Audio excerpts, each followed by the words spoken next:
ভাই গোস্ত কি কাটা হয়েছে? গরিব গো কি এখন গোস্ত দিবেন? কেডা এমন হাউমাউ কামাউ করতেছে? তারপরে বসে গোস্ত নেওয়ার লেগে যা হ্যান চিল্লা চিল্লি করতেছে। এবারই তো কোনো গরিব গলিকা গোস্ত নাই। ওরা আইস যা কাটাউক। তুই এনতে যাবি না? না ভাই যামু না, বাসায় আজকে গোস্ত নিয়েই যামু। আমার মায় কইছে আমার মায় আজকে গোস্ত দিয়ে ভাত খাইবো। ভাই আপনি আমার 2 টুকরা গোস্ত দেন, আমার মায় জানি 2 টুকরা গোস্ত দিয়ে ভাত খাইতে পারে ভাই। এই বেড়া তুই এনতে যাবি না? তোর একবার না কইছি যে এই বাড়িতে গরিব দুঃখী লাগে কোনো গোস্ত নাই। তুই এনে আবারও চাইতেছস টাকা থেকে মেহমান নাইতেছে। এরা আইলে এক রান্না বান্না খাওয়ামো। তোর যদি এখানে দেহে গরিব দুঃখী আমার গেটের সামনে দাঁড়াইছে, মেহমান কি বাসার ভিতরে ঢুকবো? যাইতে তাতেই যা, যে কোনো সময় তারা আয়া পড়তে পারে। ভাই আমরা অসহায় মানুষ, এই কুরবানির দিন যদি মেহমানগো খাওয়ান, আমরা গরিব মানুষ, আমাকে যদি না দেন তাহলে কেমন কুরবানি ভাই? এ বেটা তুই আমার বাড়ির সামনে তো যা, যে কোনো সময় আত্মীয় স্বজন আয়া পড়তে পারে। যা তো যা। না ভাই আজকে আমি গোস্ত নিয়েই যাবো ভাই। তোর যাইতে বলছি না আমি, যা হানতে বাইরা। না ভাই আমার মালিক আমি গোস্ত নিয়েই যাবো আজকে ভাই। দাঁড়ান ভাই, ভাই আপনি এটা কি করতেছেন? একটা অসহায় লোক রে বাড়ির গেট থেকে ফেরত দিয়ে দিতেছেন কোরবানির গোস্ত না দিয়া, আর আমাদের মতো আত্মীয় স্বজন তাদের দাওয়াত দিয়ে আনতেছেন আপনার বাড়িতে কোরবানির গোস্ত খাওয়ার লিগা। না ভাই, আপনার বাড়িতে আমরা গোস্ত খাইতে পারবো না। এই কোরবানি মানে কি জানেন? কোরবানি মানেই হইল গরিবের হক, আর আপনি কি করতেছেন? একটা গরিবের হক নষ্ট করতেছেন।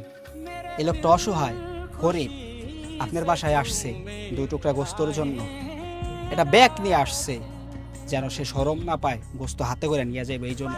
আর আমাদের মতো যারা মধ্যবিত্ত আছে, যাদের আপনি দাওয়াত দিচ্ছেন, আমরা খালি হাতে আসছি গোস্ত নেওয়ার জন্য না, গোস্ত খাওয়ার জন্য।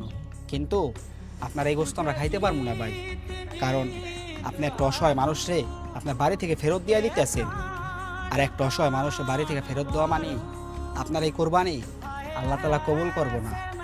আর আল্লাহ তাআলা যে কোরবানি কবুল করবো না, ওই কোরবানির গোস্ত ভাই আমরা খাইতে পারবো না।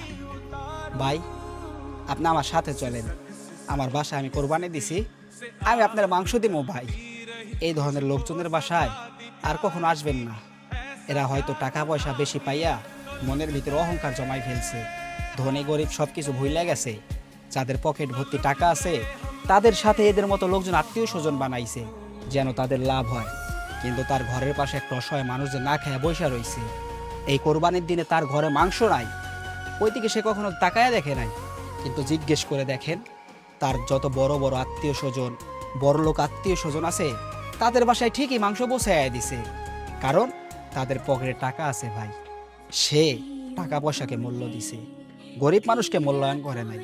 আপনি চলেন ভাই, আমি আপনাকে গোস্ত দিব, আপনার যত গোস্ত লাগে ভাই আসেন। আপনার মতন এরকম একজন অসহায় লোক ফেরত দিয়ে দিতেছে ভাই, আপনি আমার বাসায় চলেন, আমি আপনাকে মাংস দিব, যত মাংস লাগে ভাই। এদের মতো মানুষের কাছে আর কখনো আসবেন না, কারণ এরা কোরবানি দেয় হচ্ছে মানুষকে খাওয়ানোর জন্য, টাকা পয়সার লোভের জন্য, আল্লাহকে রাজি খুশি করার জন্য না। যদি আল্লাহকে রাজি খুশি করার জন্য কোরবানি দিত, তাহলে আপনার এই খালি ব্যাগ সে কখনো ফেরত দিতে পারতো না। এই ব্যাগে 2 টুকরা মাংস দিয়ে দিত। তার কাছে 2 টুকরা মাংসর কি মূল্য? তার বাড়িতে বড় বড় আত্মীয় স্বজন আসবে, তাদেরকে খাওয়াবে।